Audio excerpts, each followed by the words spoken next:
Meditar sobre las cosas que hacen al misterio de la fe es algo que nunca hacemos suficientemente. Más bien eso es lo que hay que tener en cuenta, ¿no?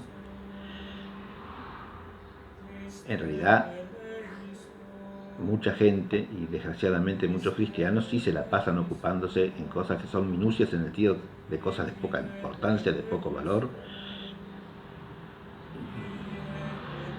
y carentes de verdadera significación para la vida cristiana, ¿no? Cosas que son del mundo, del tiempo, y que poco tienen que ver con el destino eterno de cada quien.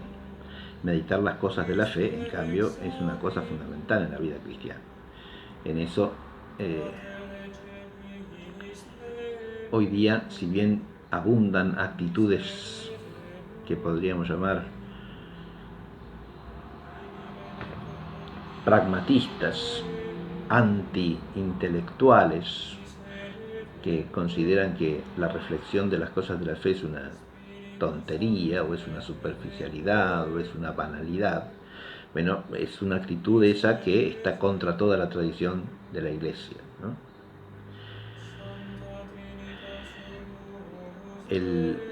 Y contra la Escritura entera. Según el Salmo primero, es bienaventurado, bien andante, bien encaminado aquel que tiene en su corazón la ley del Señor y la medita de día y de noche. Y la ley del Señor no quiere decir solamente los mandatos de Dios, quiere decir la voluntad de Dios manifestada a los hombres. Imagínense si no es voluntad de Dios manifestada a los hombres el misterio de Jesucristo el Señor, de su Santa Madre y de San José, su castísimo esposo.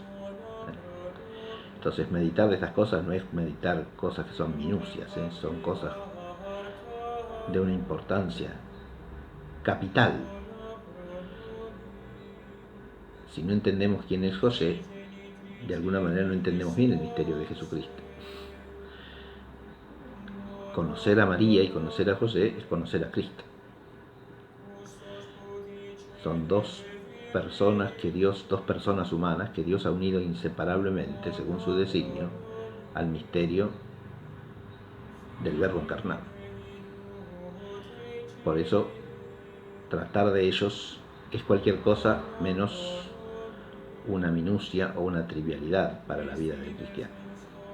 Ocuparse en contemplar su misterio y en tratar de adquirir en relación con ese misterio la actitud adecuada.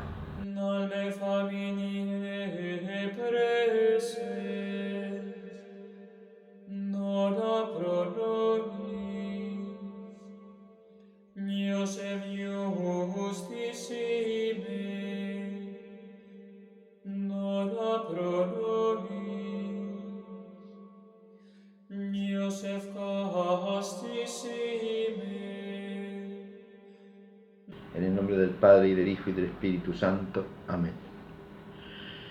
Ven, Espíritu Santo, llena los corazones de tus fieles y enciende en ellos el fuego de tu amor. Envía, Señor, tu Espíritu, y todas las cosas serán creadas, y renovará la faz de la tierra. Oh Dios, que has instruido los corazones de tus fieles con la luz del Espíritu Santo, danos gustar lo recto según el mismo Espíritu, y gozar siempre de sus consuelos. Por Jesucristo nuestro Señor. Amén. Santa María, Madre de Dios, sede de la sabiduría, ruega por nosotros. San José, ruega por nosotros. En el nombre del Padre, y del Hijo, y del Espíritu Santo. Amén. Bueno, profesor, este año, que ha sido un año que ha estado muy marcado por la presencia de San José, si no me equivoco, el día 8 de diciembre fue la clausura del año dedicado a San José, al patrocinio de San José, pero suele pasar que uno, cuando se pone a escuchar predicaciones o a leer algún artículo sobre este glorioso patriarca, Padre de Cristo, esposo de María Santísima, suele encontrar ciertos errores que, si bien por ahí no son para rasgarse las vestiduras, como quien dice, no, pero sí que llevan o pueden llevar a la confusión y bueno, yo le quería pedir si usted lo puede aclarar. Más que nada, Yo sé que estos temas son para dedicarle cursos enteros, y yo sé que usted lo hace, y bueno, ya estaremos redireccionando al público para estos lados. Pero por lo pronto, aclarar sí sobre la paternidad de San José. ¿Es verdadero padre? ¿Es padre adoptivo? ¿Es padre putativo, como tantas veces se dice?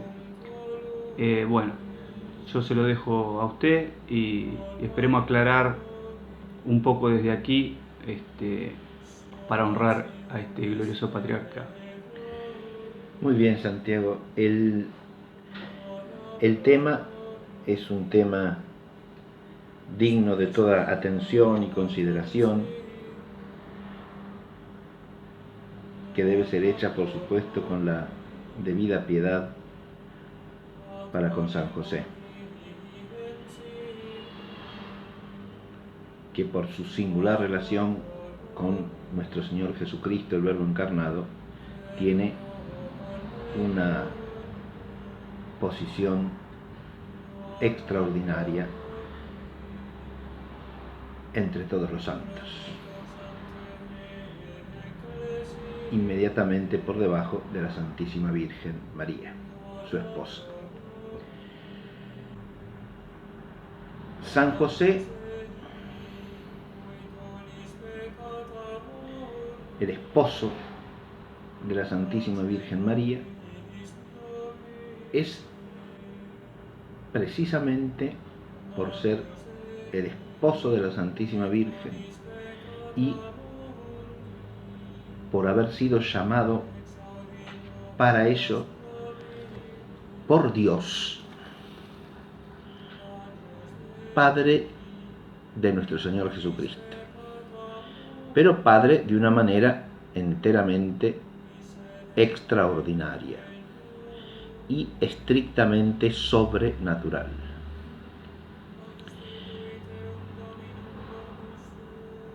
La paternidad de San José es una paternidad singularísima, y es una paternidad que hay que pensar largamente para contemplar con un mínimo de rectitud y adecuación al misterio. Es una paternidad en misterio, como diríamos, para usar la expresión de San Pablo, en el misterio de Cristo Jesús. Podríamos empezar por considerar ciertas denominaciones que hacen a la paternidad de San José. Usted mencionó dos, creo. Una es la de padre putativo y otra la de padre adoptivo.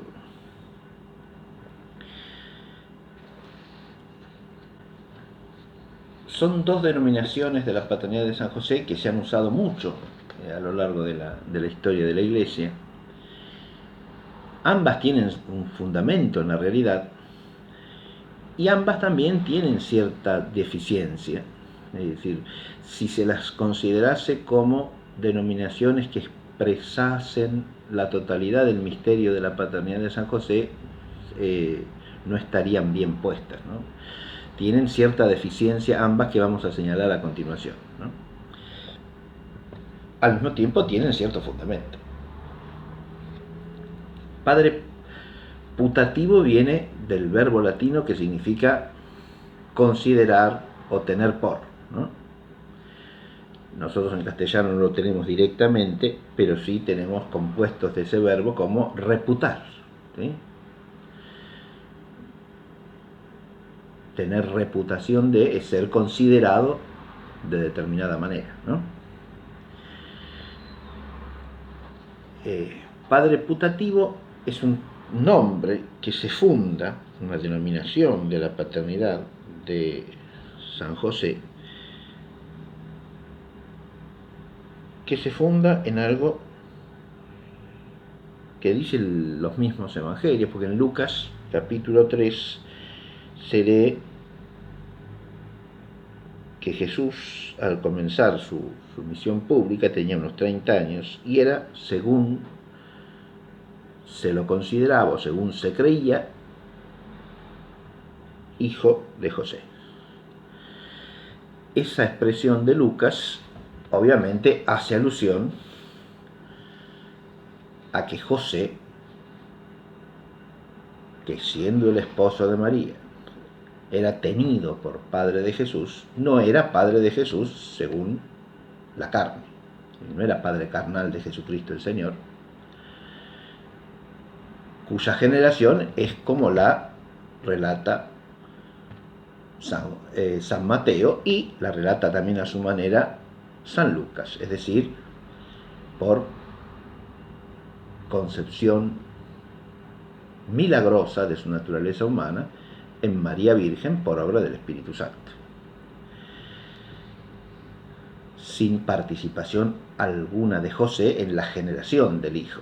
Por lo tanto, no es padre según la carne. Eso es lo que sabemos claramente por la fe.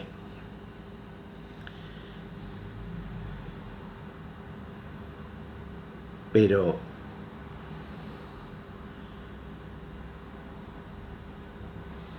habiendo sido concebido cuando ya estaba realizado el desposorio entre José y María, y habiendo recibido José al niño como hijo y habiéndole puesto él el nombre de Jesús, todo esto por designio y por vocación divina, ya vamos a volver a eso porque es importantísimo, todo el mundo lo tenía por hijo de José. Como dicen los judíos, no es este hijo de José, el carpintero, no es su madre María, no viven en Nazaret sus parientes a los que todos conocemos. Bien, es el hijo de José. Ese ser tenido por hijo de José, por el conjunto de sus contemporáneos, primero que nada los nazarenos, porque Jesús, María y José vivieron en Nazaret después del retorno de Egipto. Los habitantes de Nazaret eran por lo tanto sus vecinos inmediatos, ¿no? Y quienes vieron crecer al niño en el seno de esta familia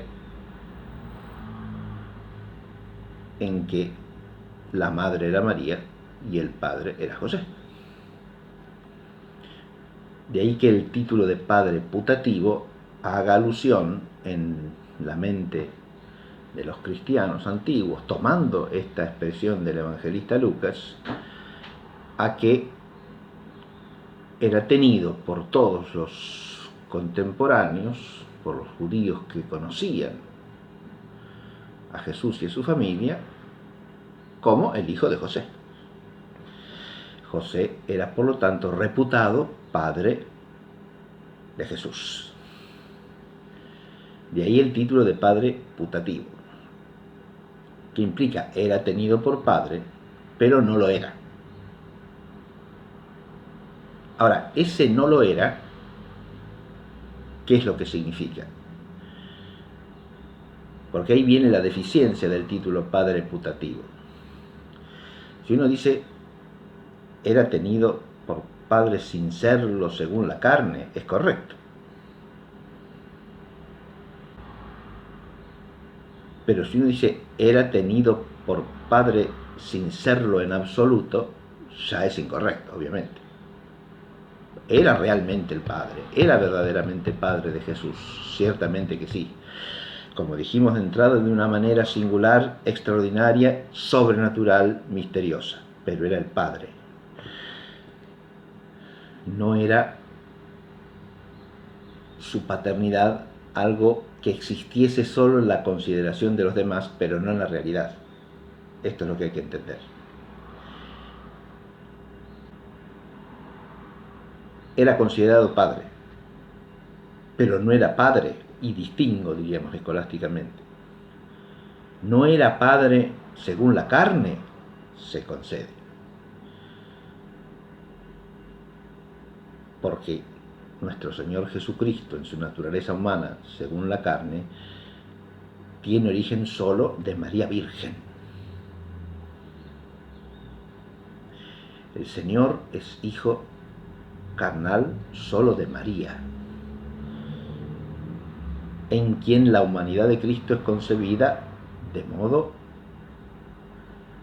milagroso por la omnipotencia creadora de Dios, por obra del Espíritu Santo, como dice la Escritura. Esta concepción virginal de la humanidad de nuestro Señor Jesucristo, de María, que expresamos continuamente como parte de nuestra fe en el credo, que fue concebido por el Espíritu Santo de Santa María Virgen. Esta verdad implica que José no es padre de Jesús según la carne. Ahora, es reputado padre sin serlo, dijimos distingo, sin serlo según la carne, concedo, sin serlo en absoluto, niego, porque es padre, es realmente padre de Jesús, no padre por la generación natural. Y entonces hay que empezar a explicar cómo, ¿verdad? Padre cómo. Ya hemos dicho, es padre realmente por vocación e inclusive podríamos decir mandato divino. Esto es lo que relata claramente Mateo en su Evangelio. El ángel se le aparece a José y lo insta a que no se aparte de María, que ha concebido por obra del Espíritu Santo, sino que le dice que en verdad, ciertamente ha concebido por obra del Espíritu Santo, como él sabe, como María se lo ha comunicado,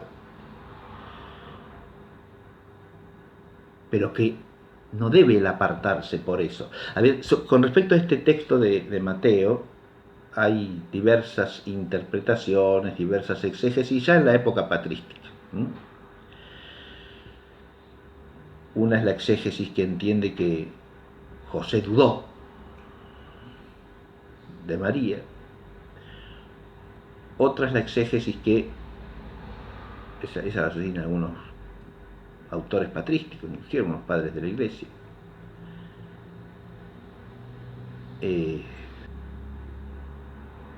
Aunque hoy día hay exégetas que la sostienen, es la exégesis menos sólida, la más apartada del conjunto de los datos del texto e inclusive la menos coherente con el misterio tal cual está expresado en la Escritura y creído en la fe de la Iglesia.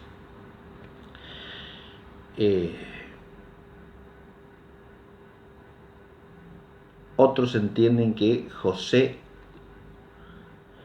sin dudar de María en cuanto a su virginidad, no entiende simplemente qué es lo que pasa, y es esa falta de inteligencia lo que hace que se aparte, ¿no? Y al mismo tiempo que no quiera exponerla públicamente. Y una tercera exégesis, que ya empieza con Orígenes y tiene una larga serie de autores que la sostienen, incluido Santo Tomás de Aquino.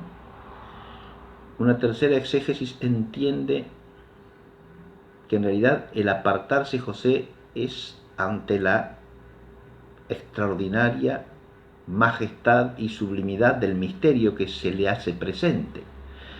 Si ese niño ha sido concebido por obra del Espíritu Santo de María Virgen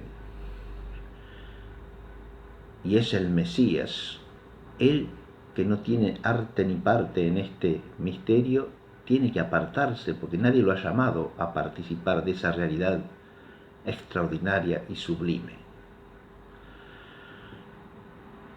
Y hay quien se le aparece el ángel y le dice: no temas. es verdad, claro, es verdad que ha sido concebido por el Espíritu Santo, pero tú le pondrás el nombre Jesús, ¿no? Él es el llamado a poner el nombre, que quiere decir, en el contexto bíblico, que él es llamado a ser el Padre, porque es el Padre el que pone el nombre en Israel al Hijo. Y el poner el nombre implica el asumir la paternidad, legalmente, es decir, ante los ojos de la sociedad, ¿no? Este es mi hijo, y se llama así, yo le pongo el nombre tal, ¿sí? Entonces, ahí hay una vocación divina, e incluso dije un mandato divino, por el cual José es constituido padre en el orden humano de Jesucristo, el Hijo de Dios, el Verbo encarnado.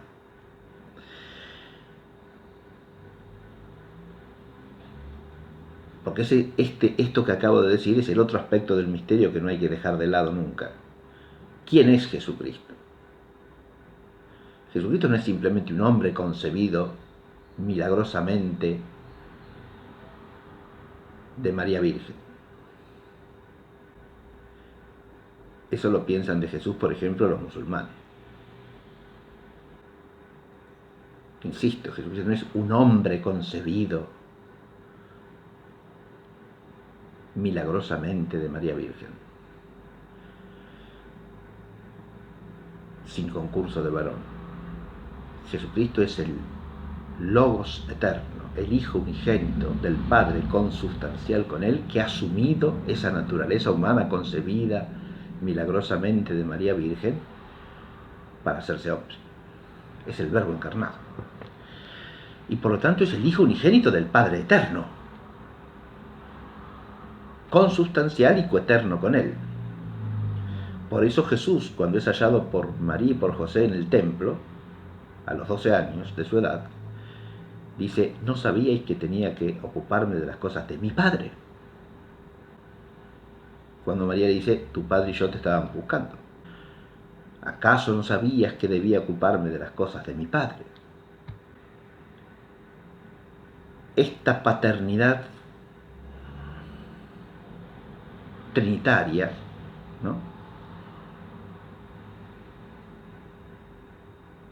que hace al ser personal divino de Jesucristo, es la que hay que tener en cuenta también para ubicar la paternidad de San José.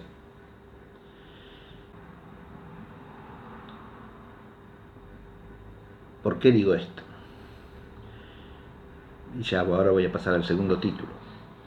En la denominación padre putativo, dije, hay algo de aceptable, y hay otro aspecto que puede prestarse a confusión. Si lo llamamos padre según la reputación, según era considerado por los demás, lo que queda oscurecida es la realidad de su paternidad, la verdad de su paternidad.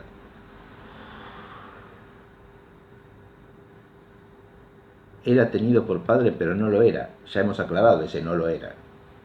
Era tenido por padre y lo era. Pero lo era también hay que aclararlo. Y ahí viene todo el problema de esta denominación, ¿no? ¿Lo era según la carne? No. ¿Lo era por vocación y mandato divino, de modo estrictamente sobrenatural y mistérico? Ciertamente que sí. Era el padre que Dios quiso darle a su Hijo unigénito, el Verbo hecho carne, como esposo de su Santísima Madre, la Virgen María. Y ahora sí pasa a la otra denominación, padre adoptivo, ¿no? Padre adoptivo tampoco está mal. ¿Por qué? Y porque la paternidad de José tiene aspectos de una paternidad adoptiva. Y ciertamente que sí, porque adoptar en el vocabulario común, usual, ¿qué quiere decir? Adoptar un hijo. Y asumir como propio un hijo que no es de uno y tratarlo como tal, tratarlo como hijo. es lo que hace José con Jesús. Y en cierta medida es correcto decir eso. Es decir, no es su hijo según la carne, pero él lo asume como tal y le pone el nombre como su padre, ¿no? Pero hay una enorme diferencia con lo que es una adopción común, que tiene que ver fundamentalmente con lo que dije antes. Hay otras diferencias que se pueden señalar, pero hay una fundamental. Cualquier ser humano que es hijo adoptivo de otro tiene también un padre natural, o sea, otro ser humano que es su padre según la carne. En la noción común de hijo adoptivo va implícito eso, ¿no? Un hijo adoptivo de un ser humano es alguien que ha nacido como hijo de tal hombre y de tal mujer, y otro hombre que no es su padre naturalmente, que no es su padre según la carne, lo adopta como hijo. Lo hace legalmente su hijo, lo hace en la realidad de la relación humana, operativamente hablando, su hijo, en el sentido de que lo nutre, lo cría, lo educa como padre a un hijo, ¿no? Entonces decimos que es su padre adoptivo. Bajo cierto respecto eso se puede aplicar a José. Claro que sí. ¿Bajo qué respecto? En cuanto a que Jesús no es su hijo según la carne, y él lo toma como hijo, lo nutre, lo educa, lo cuida, como un padre a su hijo. Y legalmente lo asume como hijo, le pone el nombre, ¿no? Pero hay diferencias importantísimas. La primera de todas, ¿cuál es? Es que José es padre de Jesús de tal manera que no hay ningún otro ser humano que sea su padre por naturaleza.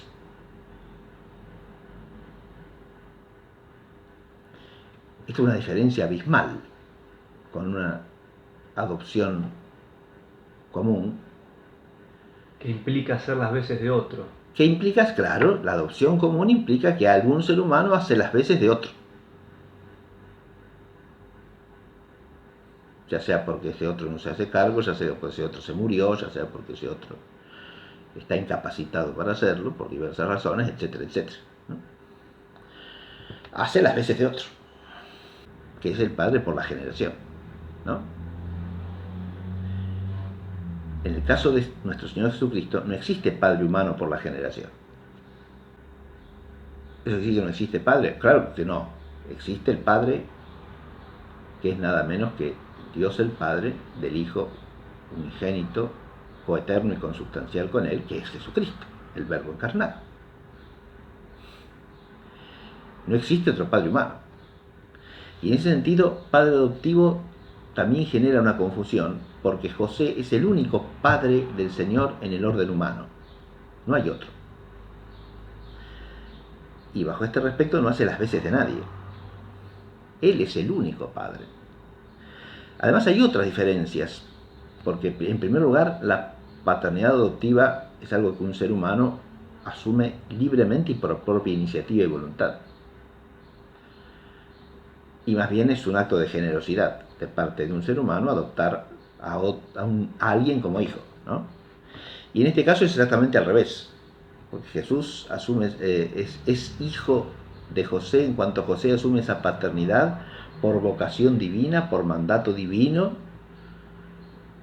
y el que tiene una generosidad y condescendencia para con José es Dios, que lo hace padre en el plano humano de su hijo unigénito. O sea que ahí ya la denominación adoptivo empieza a ser más confusa que clara, ¿no? Es decir, más nos oscurece la mente que nos la aclara. todas estas denominaciones tienen su parte de luz, insisto, su parte de verdad, pero también pueden ser confusas y por eso hay que aclararlas, requieren esclarecimiento. Si se las usa hay que usarlas con cautela y con toda la precaución debida para no inducir a confusión y para no caer uno mismo en confusión. Otra diferencia es que la paternidad adoptiva puede incluso ser retraída, es decir, adopta por un tiempo y luego lo repudia como hijo adoptivo, no quiere ser más el padre adoptivo de ese hijo, ¿no? Eso en ciertas legislaciones era posible y creo que hay algunas en que sigue siendo, ¿no? Aunque haya otras legislaciones en las que no está contemplado el caso. Pero, y ese no es el caso aquí tampoco, pero las dos diferencias fundamentales las he destacado, ¿no? La primera, que es la más importante de todas, es que no se trata de una adopción en la cual exista otro ser humano, que es el padre por la generación, cuyas veces hace el adoptante. No es eso lo que sucede aquí. Entonces, hay que tomar la denominación por analogía únicamente, no en el sentido que tiene comúnmente, porque si no es errónea. Lo mismo que pasa con putativo, ¿no? Alguno podría decir, profesor, sí, esta gente se pierde reflexionando sobre minucias o sobre cosas que de verdad no son tan importantes. Pero ¿qué pasa? Como dice la antigua sentencia, parvus error in principio magno in fine, ¿no? sí. Es el pequeño error en el principio que hace que después se vaya agrandando el error a medida que se progresa en el... Sí, claro que sí. Además, a ver, y uno termina escuchando cada cosa. Ante esa objeción de que se trata, ¿no?, de minucias, yo diría que es una objeción sin fundamento y una objeción que muestra en quien la haga una gran ligereza y una gran falta de espíritu de fe. Meditar sobre las cosas que hacen al misterio de la fe es algo que nunca hacemos suficientemente. Más bien eso es lo que hay que tener en cuenta, ¿no? En realidad, mucha gente, y desgraciadamente muchos cristianos, sí se la pasan ocupándose en cosas que son minucias en el sentido de cosas de poca importancia, de poco valor, y carentes de verdadera significación para la vida cristiana, ¿no? Cosas que son del mundo, del tiempo, y que poco tienen que ver con el destino eterno de cada quien. Meditar las cosas de la fe, en cambio, es una cosa fundamental en la vida cristiana. En eso, hoy día, si bien abundan actitudes que podríamos llamar pragmatistas, anti-intelectuales, que consideran que la reflexión de las cosas de la fe es una tontería, o es una superficialidad, o es una banalidad. Bueno, es una actitud esa que está contra toda la tradición de la Iglesia, ¿no? Y contra la Escritura entera. Según el Salmo primero, es bienaventurado, bien andante, bien encaminado aquel que tiene en su corazón la ley del Señor y la medita de día y de noche. Y la ley del Señor no quiere decir solamente los mandatos de Dios, quiere decir la voluntad de Dios manifestada a los hombres.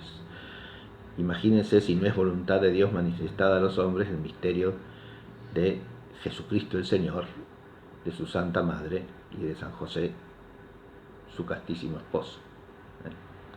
Entonces, meditar de estas cosas no es meditar cosas que son minucias, son cosas de una importancia capital. Si no entendemos quién es José, de alguna manera no entendemos bien el misterio de Jesucristo. Conocer a María y conocer a José es conocer a Cristo. Son dos personas humanas que Dios ha unido inseparablemente, según su designio, al misterio del Verbo encarnado.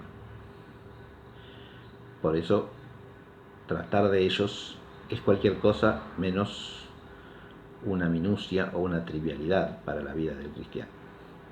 Ocuparse en contemplar su misterio y en tratar de adquirir en relación con ese misterio la actitud adecuada. Adviértase que el tener la actitud adecuada humanamente es inseparable de entender las cosas, ¿eh? Eso contra todo antiintelectualismo barato, que hoy día es muy frecuente, ¿no?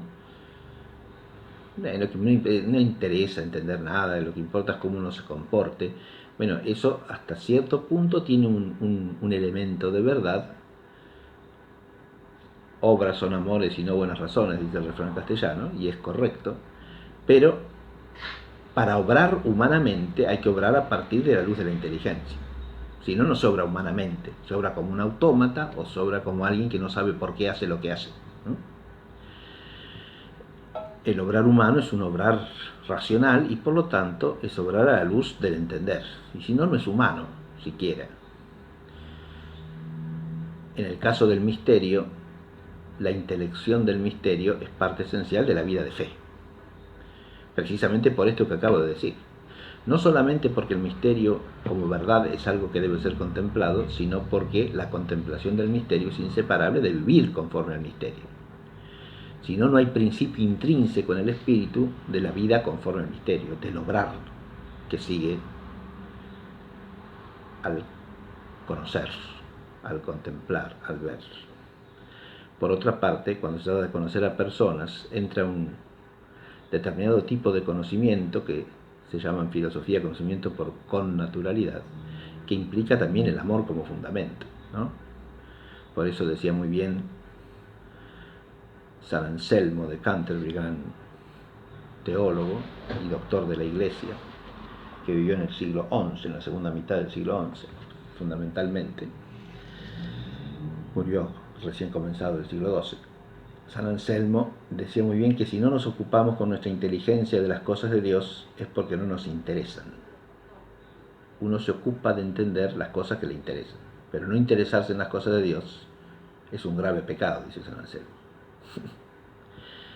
Bien, discúlpese esta larga digresión, No, pero está bien, es le que estoy respondiendo a lo que usted ha planteado como una posible objeción, ¿sí? es que es tan importante todo reflexionar estas cosas, sobre todo los principios, porque de ahí se puede o pensar bien de ahí en adelante o decir cualquier barbaridad. Exacto, sí, sí. Que uno termina escuchando lamentablemente muchas veces, ¿no? Así es. Volvamos entonces al Sí, tema del volvamos. padre adoptivo, ¿no? Esta es una denominación también corriente, insisto, que tiene su aspecto de verdad, pero que puede resultar confusa. Y hemos explicado ya por qué, ¿no? Ninguna de las dos denominaciones, ni padre putativo ni padre adoptivo, nos dan el conjunto del misterio adecuadamente, ¿no? Una tercera denominación, que es correcta también en su fundamento, es la de padre nutricio, ¿no?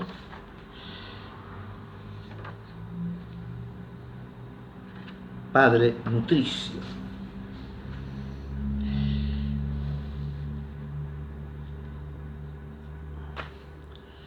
Esta denominación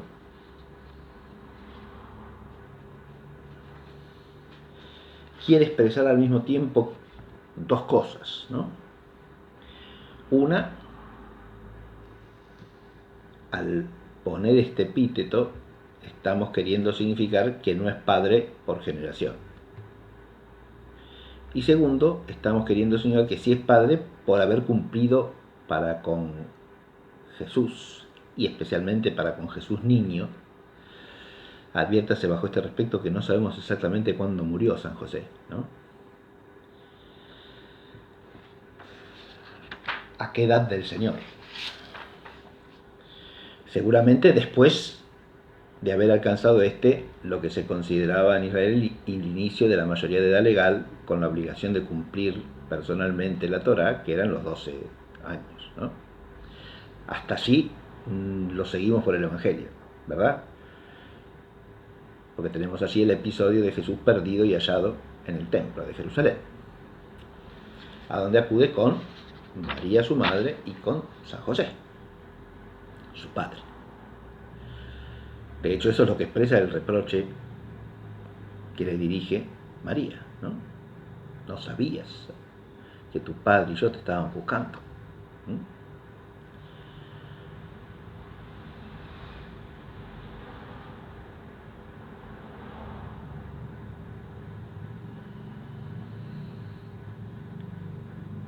esta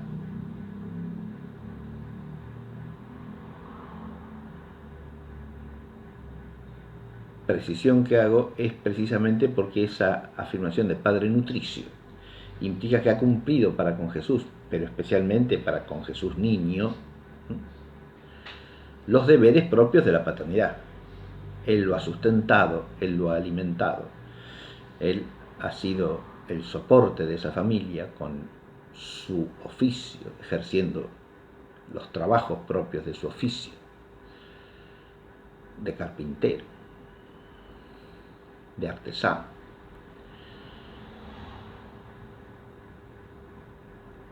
Él ha sido el sustento de esa familia, ¿no? De la Sagrada Familia. De ahí este nombre de Padre Nutricio, ¿no? Que también tiene antigua raigambre en los padres ya del siglo III, aparece en la denominación, o expresiones equivalentes, ¿no? Que hacen alusión a que José cumplió para con Jesús los oficios de un padre, ¿no? Los deberes de un padre.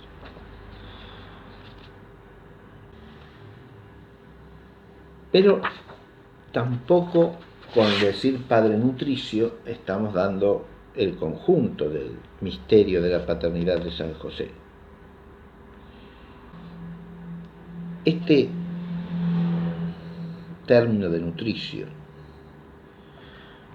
que no es escriturario ciertamente, sino patrístico, como he dicho, ha sido criticado también por algunos autores como deficiente.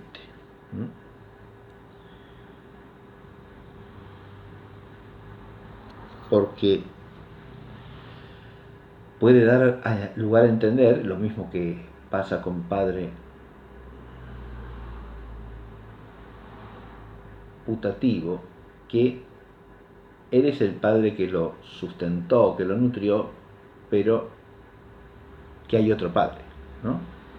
Bueno, por supuesto que hay otro padre aquí, pero insisto, ese otro padre es Dios Padre. Padre de Dios Hijo según la generación eterna, trinitaria, divina. José, como Padre Nutricio, es el padre que sustenta a la familia, sustenta al niño, y al mismo tiempo lo nutre también, podríamos decir, en la esfera de la educación, ¿no? Aquí ya entramos en el misterio de la encarnación, de lleno, porque uno dice, bueno, pero este niño que es Dios necesita ser educado, necesita ser instruido, necesita ser formado bajo algún respecto, necesita ser cuidado como niño. Y la respuesta es ciertamente que sí. Hay que entender cómo. Eso ya es tarea teológica y ardua. Ahí entramos en todo el misterio de los distintos tipos de conocimiento que se dan en Jesucristo nuestro Señor, ¿no? La ciencia divina distinta de la humana. Y dentro de la ciencia humana, la ciencia de visión beatífica, la ciencia infusa sobrenaturalmente y la ciencia adquirida.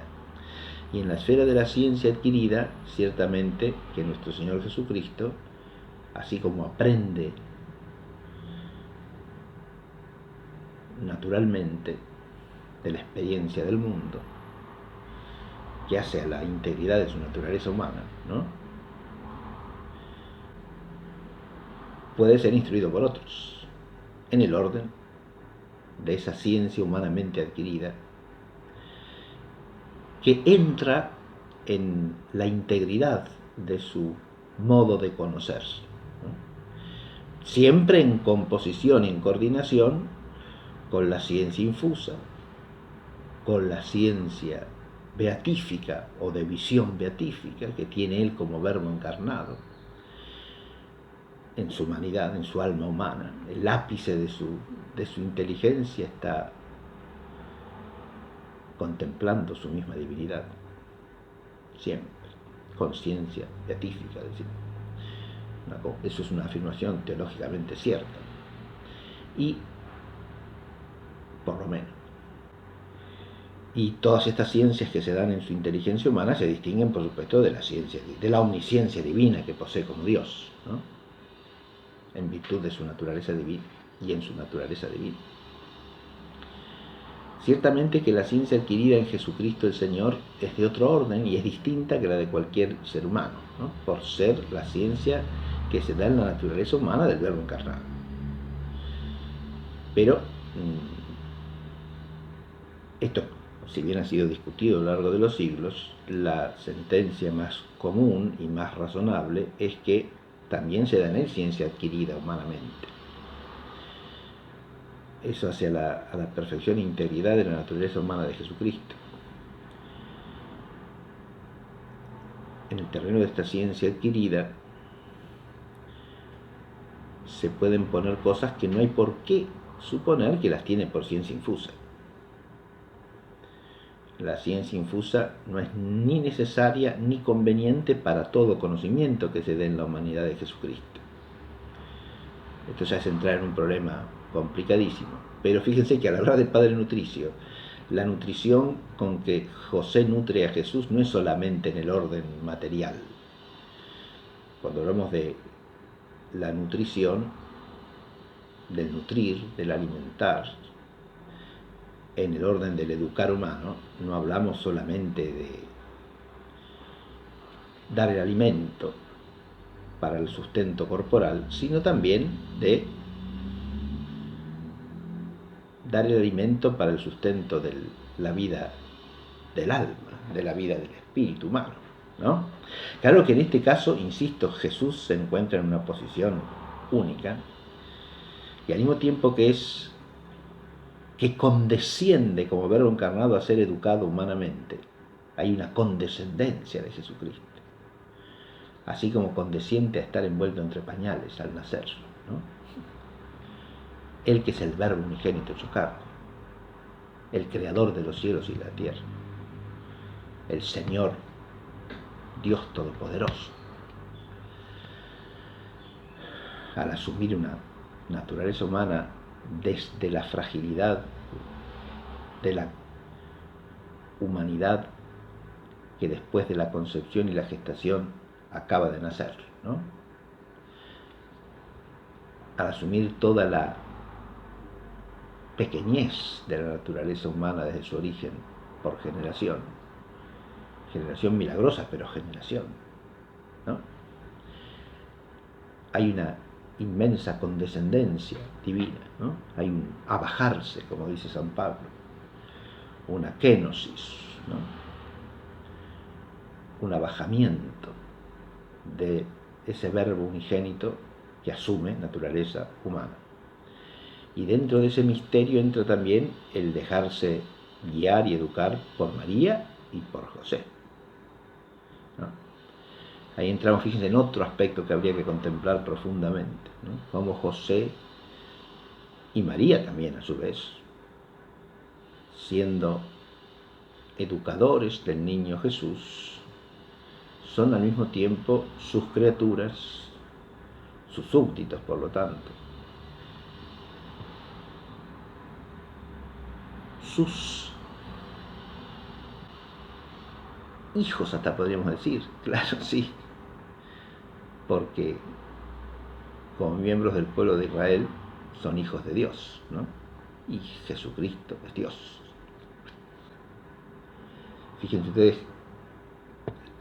si uno se pone a contemplar un poco esta realidad, lo abismal que es, ¿no? Como misterio, es extraordinariamente